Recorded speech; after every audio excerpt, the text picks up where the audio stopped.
Oi pessoal, tudo bem? Vamos continuar lendo Napoleão Hill, dessa vez no Mais Esperto que o Diabo. Esse então que é um livro bem polêmico e ele até ficou algum tempo antes de ser editado, antes de ser publicado, depois de ter sido escrito. Ele foi escrito em 38, logo após o lançamento do livro mais conhecido do Napoleão Hill, podemos dizer que é o livro mais famoso dele, o carro-chefe dele, que é o Pense em Riqueza. Eu fiz uma série com ele também, eu deixo aqui se você quiser ver, super interessante. Mas o manuscrito desse livro, Mais Esperto que o Diabo, ficou escondido e o lançamento dele não foi autorizado porque foi considerado muito controverso pela família dele, pelos amigos, conselheiros e principalmente pelos irmãos da igreja do Napoleão Hill. E então a gente entende um pouco isso, não é? Porque aqui ele bate um pouco forte na instituição igreja e escola, e nas instituições, nessas duas instituições. Porém, ele acabou lançando então esse livro, onde ele diz que ele conseguiu encontrar o diabo e conseguiu arrancar dele confissões que vão fazer com que, se a gente coloque em prática, nós possamos ser mais espertos que ele. Ele diz que aqui ele descobriu, então, ele revelou como é, por que é que ele existe, como ele ganha o controle da mente da pessoa, onde ele mora e principalmente como a gente pode vencê-lo, como nós podemos, qualquer um pode vencê-lo. Ele diz por que isso? Porque esse é um livro, é um curso generoso em psicologia, deixando claros os princípios de como funciona a mente humana. E como o diabo diz que ele se aloja na nossa mente, é na nossa mente que ele vive e quem abre a porta para ele é o medo. Então é interessante estar sabendo como é que funciona a mente, não é? Se a gente sabe como é que a nossa mente funciona, a gente pode então estar fechando as portas para o diabo, porque ele fala aqui em uma passagem que há 9 portas pelas quais ele pode entrar. E aí, se a gente, digamos que sejam essas portas, são todas na mente. Então, digamos que a gente acredita que haja apenas uma porta. Nós temos que ser os guardiões conscientes do nosso mental. E então é preciso entender como é que funciona a mente. E ele diz também aqui que quando você terminar essa história do diabo, você saberá muito mais sobre Deus. Porque o próprio diabo diz que quem acredita nele não tem confiança em Deus. E aí, então, quem diz tudo isso é o Napoleão Hill, que é um dos autores mais lidos de todos os tempos na área do autoconhecimento. As ideias dele têm influenciado gerações inteiras de líderes que têm por meta buscar o sucesso, a realização pessoal e a felicidade. Então, eu acredito, é isso que a gente está em busca também, então é por isso que a gente está lendo esse livro, né? Nós estamos, então, no capítulo 11, cujo título é Aprendendo com a Adversidade, onde ele vem bem aqui explicando aquela frase que ele veio falando durante todo o livro, que é: há uma semente de êxito equivalente em toda adversidade, e que o fracasso é um presente. O fracasso, quando acontece na vida da gente, é a vida nos dando um empurrãozinho, assim, um tranquinho para ver se a gente acorda. E aí, se a gente joga a toalha, a gente não aprende, mas se a gente insiste, persiste, o sucesso chega. Aqui então a última pergunta que ele fez nessa parte que nós deixamos no vídeo anterior foi: vá em frente e conte-me como os relacionamentos humanos realmente funcionam em um mundo tão cheio de problemas tal como temos hoje. Porque ele estava falando aqui como é que funciona o ritmo hipnótico nas relações humanas, porque ele disse que o ritmo hipnótico, são hábitos de pensamentos que foram cristalizados em uma personalidade positiva ou negativa por meio dessa lei. Então, uma pessoa é boa ou ruim devido à fusão dos pensamentos dela com as ações por meio dessa lei do ritmo hipnótico, que ele diz que é essa lei, então, do ritmo hipnótico que cria aquilo que é chamado, essa coisa evasiva e abstrata chamada caráter. Então, as relações humanas, elas têm tudo a ver com o caráter da pessoa, não é? Como é que vai ser uma relação humana. E aí, então, ele responde aqui essa pergunta dele, começa respondendo, é uma resposta bem longa, ele diz: Então ele diz como é que vai em frente e conte como os relacionamentos humanos realmente funcionam. Aí ele diz, esse é um pensamento feliz, mas deixe-me ter certeza de que você está entendendo os princípios que estou revelando antes que eu tente mostrar a você como aplicá-la nos princípios da vida. E aí ele discorre aqui, ele traz uma resposta bem longa e que termina assim: você entenderá por que cada ser humano deveria, por sua própria escolha, tornar-se o guardião do seu irmão, tanto de fato como em teoria. Ele diz que, por meio do funcionamento do sexto sentido, o cérebro de um ser humano pode contatar o arquivo de outros cérebros e inspecionar qualquer impressão que estejam presentes nele. E aí eu entendi isso mais ou menos com aquela explicação que o professor Hélio Couto dá sobre, então, tudo ser uma onda de informação. Nós estamos todos mergulhados no vácuo quântico, então ele dá até o exemplo ali do mar, como se fosse um oceano, que tem várias ondas, mas é tudo... não pode ser tirada. São ondas. Quando o vácuo quântico se individualiza, ele quer experienciar de diversas formas diferentes.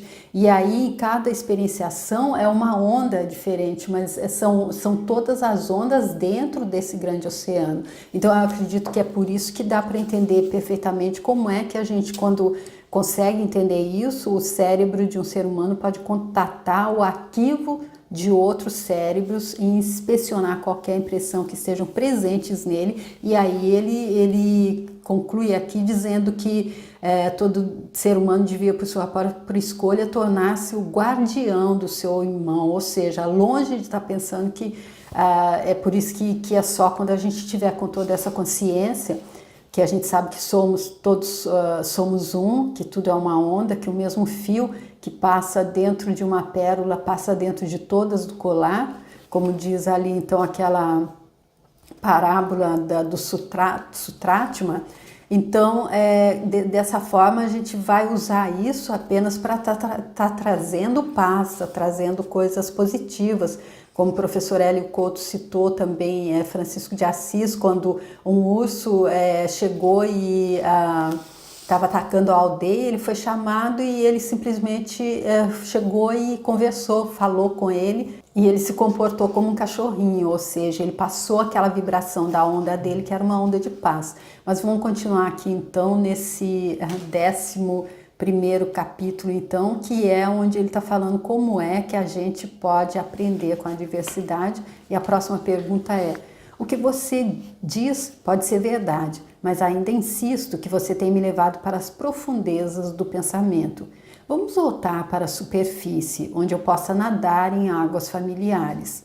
Nadaremos nas águas profundas após eu aprender a nadar com maestria. Começamos discutindo o assunto de como lucrar com a diversidade, mas me parece que perdemos o foco desse assunto. E eu estou me sentindo aqui como Napoleão Hill, porque eu também estou sentindo que está ficando muito profundo aqui. Fizemos um desvio, mas não nos alienamos. O diabo nunca se aliena. O desvio era necessário para que você se preparasse para entender a parte mais importante de toda esta entrevista. Agora estamos prontos para voltar à discussão sobre a diversidade, visto que a maior parte das adversidades ocorre devido a relações impróprias entre as pessoas. Me parece importante que você entenda como as pessoas podem relacionar-se apropriadamente. Naturalmente, levanta-se a questão de o que é uma relação apropriada entre as pessoas. A resposta é que um relacionamento apropriado é aquele que traz a todos que estão ligados a ele ou afetados por ele de alguma forma de benefício. É aquele que traz a todos que estão ligados a ele ou afetados por ele alguma forma de benefício. O que então é um relacionamento impróprio? Qualquer relacionamento entre pessoas que causa dano ou traga qualquer forma de miséria ou infelicidade para qualquer um dos envolvidos. E aqui ele já eu me lembro aqui que ele foi isso mais ou menos que ele falou sobre pecado, não é? Quando ele perguntou, ele disse que ele sempre ouviu falar de pecado, mas ninguém nunca explicou para ele o que era. Então ele disse que pecado então é quando a gente faz qualquer coisa contra nós mesmos ou contra qualquer outra pessoa que não seja a forma natural daquilo que nós viemos ser, que fuja daquilo que é a nossa essência.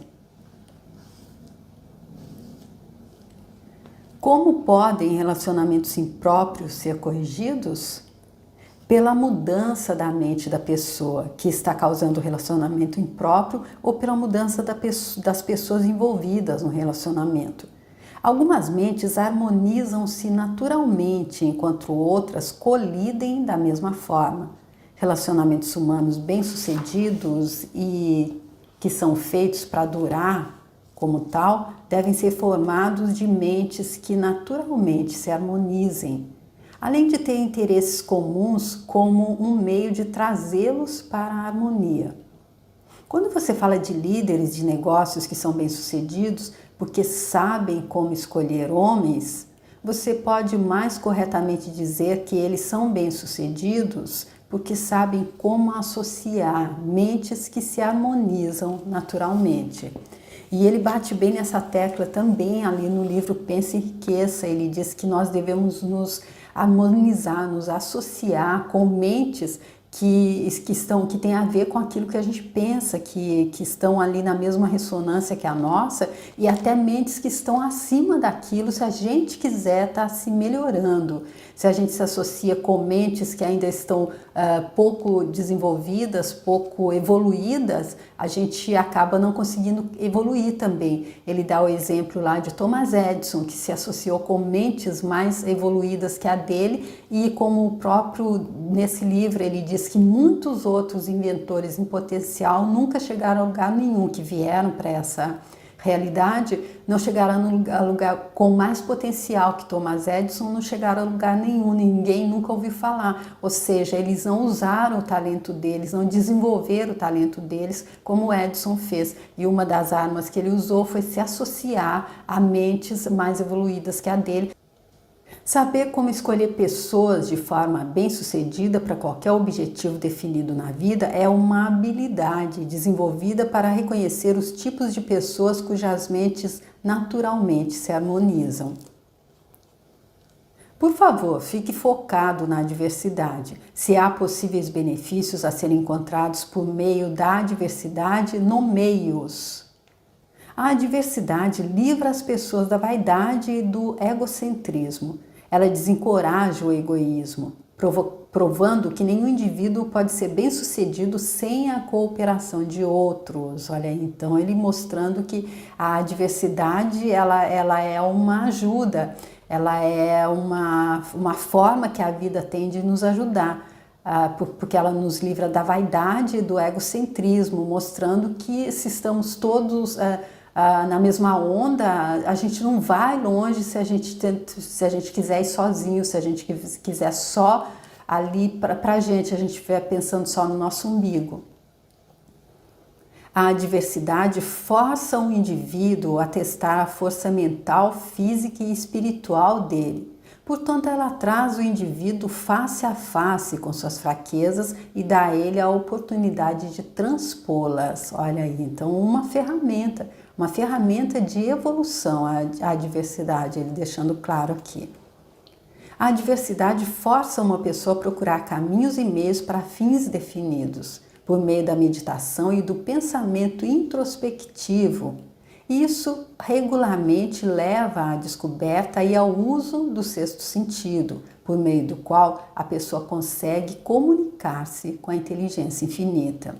Ali no livro Pense e Enriqueça também ele tem um capítulo só para o sexto sentido, em que ele diz que quando a gente consegue então estar, e para que a gente possa dominar, possa estar entendendo o sexto sentido, nós já devemos ter dominado os 12 princípios. O sexto sentido é o 13º princípio ali que ele traz para se alcançar êxito.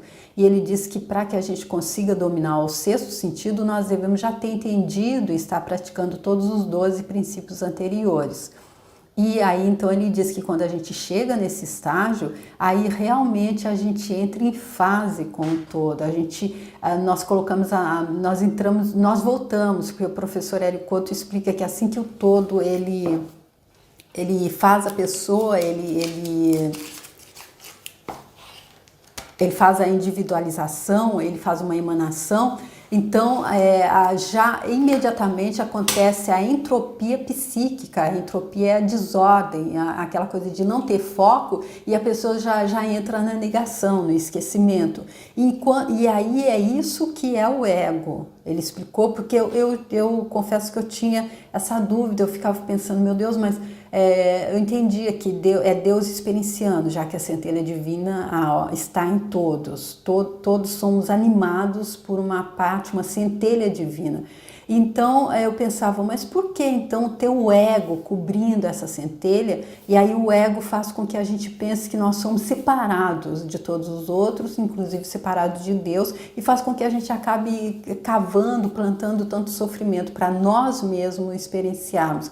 Aí eu falei, isso é um pouco masoquista e ao mesmo tempo também é Deus experienciando, mas através da gente. Então é um pouco também de querer ver o outro sofrer, talvez fosse isso. E aí o professor Hélio Couto diz que não, Deus, e isso é evidente, Deus não quer ver ninguém sofrer. É que ele diz que é natural, assim que é feita a emanação, acontece a entropia psíquica, que é essa separação, que é esse esquecimento. Ou seja, a gente ingere aquele chá de esquecimento e nós pensamos que nós somos individuais. E aí a gente sai metendo os pés pelas mãos e sai sofrendo até novamente o ego entender que estamos todos ligados e aí voltar para a centelha divina, chegar aqui nesse ponto então, que ele diz que a pessoa consegue se comunicar com a inteligência infinita e aí é ela que vai avisar quando há um perigo antes que ele aconteça para que nós possamos evitá-lo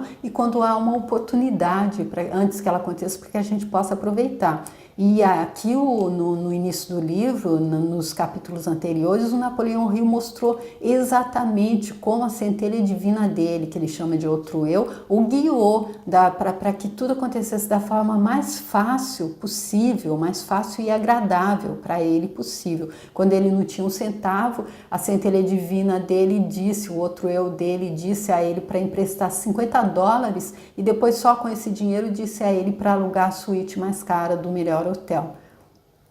Ele foi sendo realmente guiado porque a centelha está vendo lá na frente, ela sabe que vai ter dinheiro para pagar o hotel lá na hora de fechar a conta e nós estamos vendo só daqui. Então eu acredito que seja esse o objetivo, que a gente então consiga, já depois da emanação, que nós consigamos entender isso, tirar então, ele explica que o ego é aquilo que reveste então ali a centelha divina, tirar toda essa capa de cima e aí deixar que a centelha divina nos guie e aí não tem como não brilhar, não tem como não viver o nosso destino divino, que é ser bem-sucedido em todos os setores.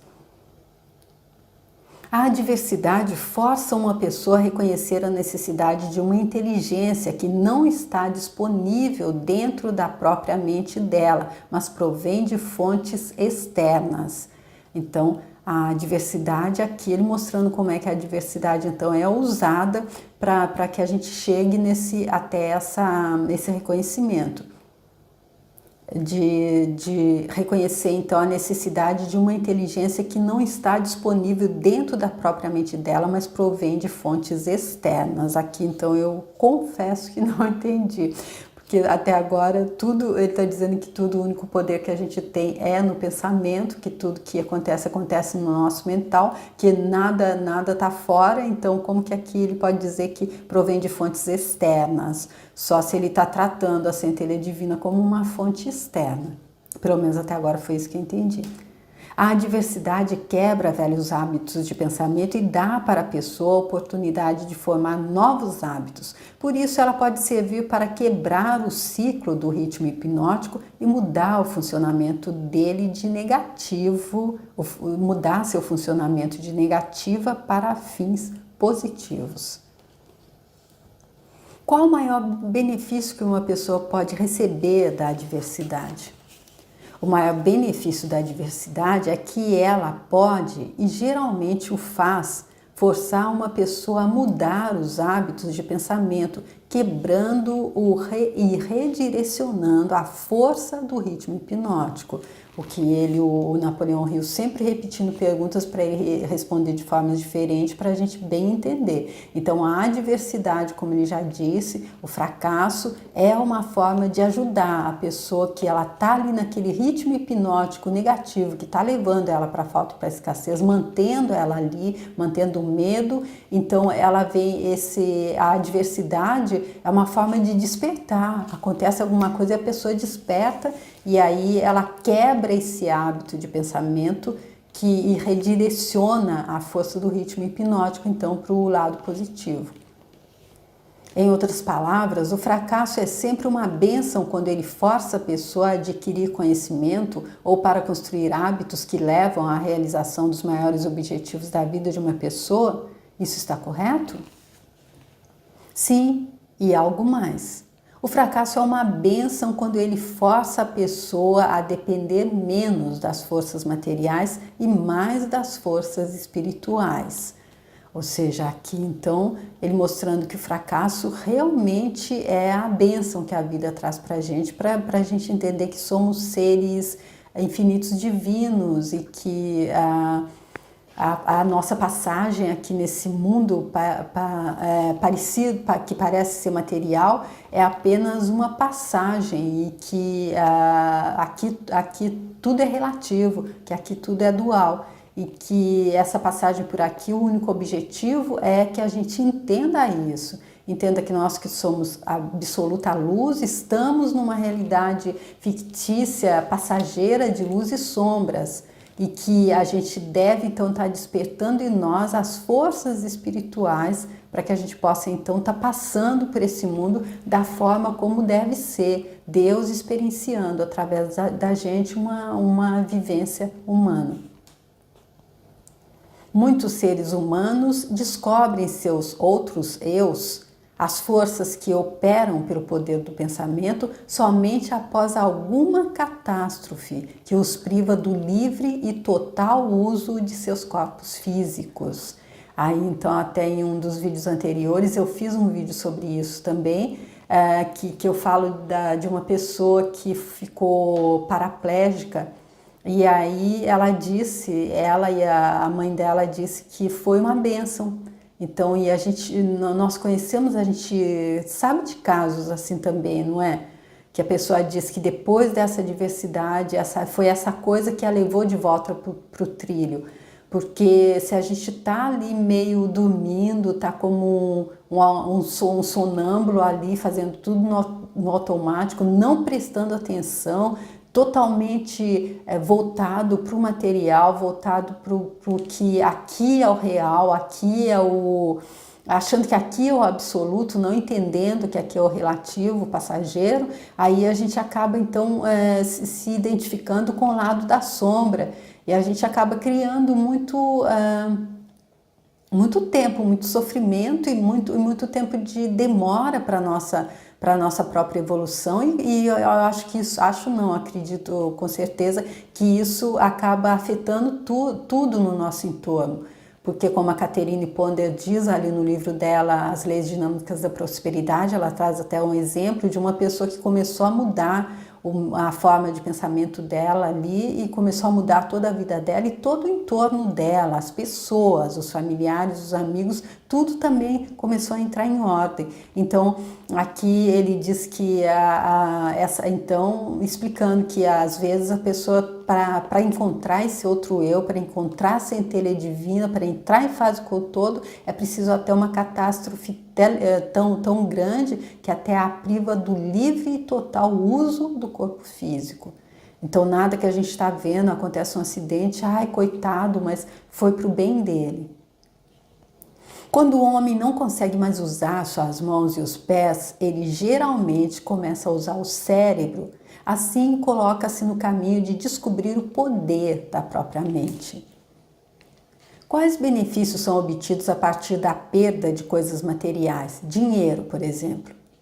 A perda de coisas materiais pode ensinar muitas lições necessárias, contudo, nenhuma tão grande quanto a de não ter controle sobre nada e de não ter certeza do uso permanente de qualquer coisa, exceto o poder do próprio pensamento. Olha aqui, gente, então. Pode ensinar muitas lições, mas nenhuma tão grande quanto a de não ter controle sobre nada, porque eu acredito que a ilusão da gente, quando a gente tem muito dinheiro, eu acredito só, uma lembrança de outras vidas, quando a gente tem muito dinheiro, a gente acha que pode tudo, a gente acha que a gente pode comprar tudo, acha que a gente pode se servir do outro e de tudo. Ou que, como a professora Lucilena diz, que a gente está ali, quando a gente vê alguma coisa, ao invés de pensar como isso pode me servir, o pensamento certo, correto, é como eu posso servir a isso. Eu acredito que o dinheiro, quando a gente não está muito preparado, a gente pensa que ele nos torna, aí é que a gente se sente Deus realmente, aí a gente acha aquela coisa daquele que passa pela floresta e só vê madeira para fogueira. Eu acredito que seja mais ou menos assim. Fico imaginando se esse não é o maior benefício disponível que se pode aprender da adversidade. Não, o maior de todos os benefícios potenciais de qualquer circunstância que leve uma pessoa a fazer um novo começo é fornecer uma oportunidade para quebrar o equilíbrio do ritmo hipnótico e acabar desenvolvendo um novo parâmetro, com novos hábitos de pensamento, ou seja, porque como ele já explicou várias vezes, o ritmo hipnótico então é aquele padrão de pensamento repetitivo, aquele hábito de pensamento repetitivo que até um determinado ponto a natureza transforma em realidade, é assim que a gente cria a nossa realidade. E aí, então, o maior benefício, ele está dizendo que o maior benefício de todos, então, que para aprender com a adversidade é então quebrar esse ritmo hipnótico, porque o Napoleão Hill está dizendo que então seria a perda de coisas materiais, ele dizendo que não, que é então quebrar o ritmo hipnótico, que é o que acaba, o pensamento é que traz a ação. Novos hábitos oferecem a única saída para as pessoas que fracassam. A maior parte das pessoas que escapam do funcionamento negativo para o positivo da lei do ritmo hipnótico o faz somente devido a alguma forma de adversidade que as força a mudar os hábitos de pensamento delas. Ou seja, ninguém faz essa mudança assim, se tá tudo indo mais ou menos como a pessoa gostaria que fosse, ela não vai mudar, ela vai até onde ela vai pagando para ver, sem nem estar percebendo que ela está criando, talvez. E aí há que se ter essa ruptura, esse fracasso que rompe a lei do ritmo hipnótico, e aí então causa essa mudança de hábito, a mudança de pensamento, mudança de realidade. A adversidade não é um agente potencial para quebrar a autoconfiança e, consequentemente, levar uma pessoa a desistir de ter esperança? Ela tem esse efeito para todas aquelas pessoas cuja força de vontade é fraca, devido a longos hábitos estabelecidos de alienação.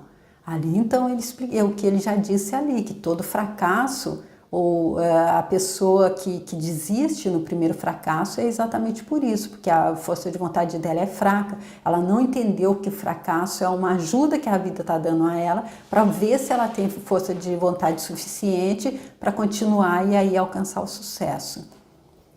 Ela tem o efeito oposto em todos aqueles que não foram enfraquecidos pela alienação, ou seja, essa adversidade, ela está falando. Se a pessoa não foi enfraquecida pela alienação, a pessoa encontra a semente do êxito em cada adversidade. O não alienado esbarra com fracasso ou com uma derrota temporária, mas a reação dele para todas as formas de adversidade é positiva. Ele luta em vez de desistir e acaba ganhando. A vida não fornece imunidade contra a adversidade, mas a vida fornece a todo mundo o poder do pensamento positivo, que é suficiente para dominar todas as circunstâncias de adversidade e convertê-las em benefícios. O indivíduo tem a prerrogativa e o privilégio de usar ou negligenciar o direito dele de pensar apropriadamente para transpor todas as adversidades. Ou seja, a vida não fornece a imunidade contra a adversidade. Ninguém está imune à adversidade, pois ela é uma ferramenta que ajuda a pessoa a voltar para o trilho. Porém, a vida fornece a todo mundo o poder do pensamento positivo. É isso que nos imuniza da adversidade. Todo indivíduo é forçado tanto a usar o poder do pensamento para a obtenção de fins positivos e definidos, como a negligenciar e usar esse poder para a obtenção de fins negativos. Não existe acordo nem recusa para o uso da mente. Então, aí, todo indivíduo é forçado tanto a usar o poder do pensamento para fins positivos e definidos, como a negligenciar e usar esse poder para a obtenção de fins negativos. Não entendi, então. Todo indivíduo é forçado tanto a usar o poder do pensamento para a obtenção. Deixa eu ver aqui, voltando atrás. O indivíduo tem a prerrogativa e o privilégio de usar ou negligenciar. É uma escolha. A adversidade, então, ela vai forçar o indivíduo a usar o poder do pensamento para obter o fim positivo, ou ela vai fazer ele negligenciar esse poder para obter fins negativos, ou não é a adversidade. O indivíduo tem a prerrogativa e o privilégio de usar ou negligenciar o direito de pensar apropriadamente para transpor todas as adversidades.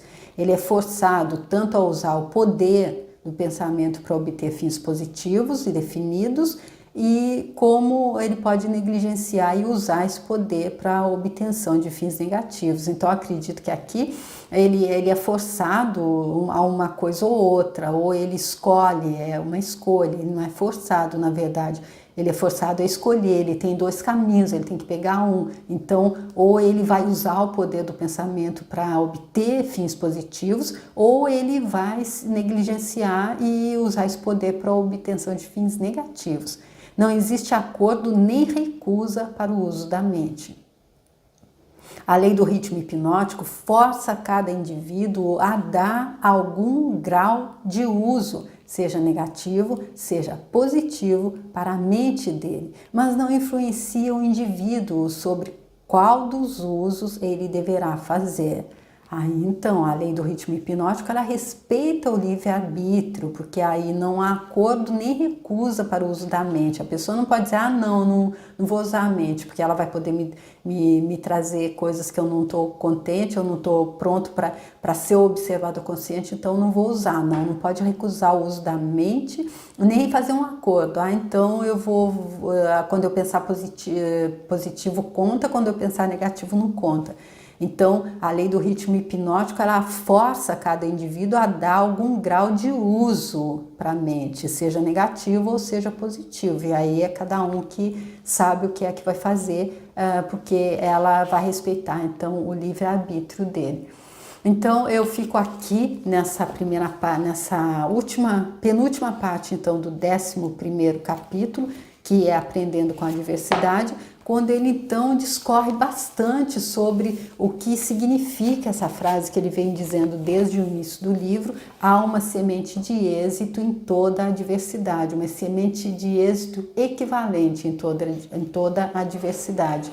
E aqui ele falando então como é que o ritmo hipnótico ele pode ser então usado, ele pode ser alterado, ele pode, através dessa diversidade, que a diversidade então ela aparece exatamente para alterar o ritmo hipnótico, quando a vida vê que a gente está realmente ali na repetição de coisas negativas, que se deixar sozinho, se deixar para a gente só, nós vamos cada vez mais nos alimentar do negativo, e aí pode até sair do controle, como o professor o professor Hélio Couto, ele chama os lá de baixo de os negativos. E como é que a gente faz para passar a fazer parte dos negativos? É quando o ritmo hipnótico, então ele não é interrompido, a gente fica ali no pensamento negativo eternamente, aí depois eu acredito que a gente coloca muita distância até a nossa evolução, até a nossa volta para a luz. Mas com certeza isso acontece, com certeza, sem a menor sombra de dúvida. Nós fomos todos emanados de Deus, nós voltaremos todos para Deus. Mas antes disso, ele tem que experienciar através da gente, e nós temos que entender que, estando na realidade do relativo, onde há luz e sombras, nós que somos seres infinitos divinos, ou seja, nós que somos apenas luz, nós temos que conseguir encontrar esse equilíbrio, nem tanto ao mar, nem tanto à terra, e conseguir entrar em fase com o todo novamente para poder vivenciar. Então, aqui nessa realidade do dualismo, a realidade do impossível, poder entrar no modo impossível na realidade que a gente vive aqui, e aí então poder voltar para ele. Então, tendo certeza que nós continuamos sendo a gente, porque o professor Hélio Couto falou também do medo da luz. Ele fala sobre isso, que é aquele medo, a gente acha que voltar para o todo significa nos perder, a gente não vai mais existir. Então ele chamou isso de um medo da luz. Então a gente acredito que chegando nesse ponto, a gente entende até isso, e aí pronto, é só alegria, é só estar então ali no sexto degrau, como ele diz, onde é só alegria. A gente entendeu totalmente o amor incondicional, e a gente entendeu a outra máxima, que é ajudar. Ele diz que todo mundo que chega ali no sexto degrau, o que tem que fazer é agir, e agir é agir ajudando o outro, porque ele diz que o todo não para de agir, o todo é ação. Então, se a gente ainda estiver ali jogando a gente não pode passar, não pode chegar lá enquanto a gente não tiver entendido isso, que o Napoleão Hill mesmo diz no final do livro Pense e Enriqueça, ali no livro Pense e Enriqueça, que a vida é um jogo de xadrez com o tempo. Se a gente fica demorando muito, se a gente não faz o nosso movimento, ele come as nossas peças. Tá bom, gente? Eu espero que esteja ficando claro, que esteja ficando interessante essa leitura que eu estou fazendo, que vocês estejam realmente se beneficiando dos ensinos dessa grande ajuda, dessa grande mão na roda que o Napoleão Hill está trazendo para nós que estamos atravessando aqui essa realidade do dualismo, tá bom? E aí eu espero contar com vocês para o próximo vídeo, onde nós vamos concluir o 11º capítulo, tá? Muito obrigada, até lá!